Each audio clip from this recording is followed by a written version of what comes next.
Ariflərdən biri nəql eləyir ki, bir adam var idi. Mən xurafat danışmıram. Bizim buna etiqadımız var, dəlillərimiz var. Mən də görmüşəm həyatda, alimlərdən də eşitmişik. Elə insanlara İmam Hüseyn nicat verib. Biri dünyada bəzi günahları işlətmişdi.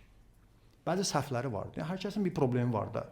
Biri nəfsinə qalıb gələn biri şəhvətin quludur, biri qəzəblidir, biri evdə dava eləyir. Deyir, çox günahlar işlətmişdi. Amma bir gözəl xasiyyəti var idi. Nə idi o?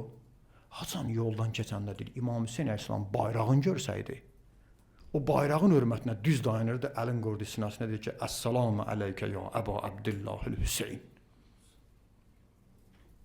Bu bayraq sadə bayraqdır. Bu Həzrət Hüseynin bayrağıdır.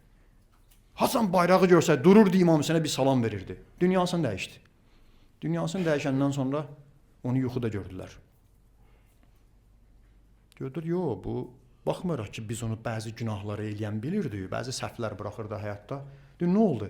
Deyir, həmin o bütün əməllərimin arasında bu əməl mənə hələli nicat verdi burada, axirətdə. Nədir o? Hardan keçsəydim, İmam Hüseyn əleyhissalam bayrağını görsəydim, dayanıb bayrağı hörmət edib İmam Hüseynə salam verərdim. O əlimdən tutdu.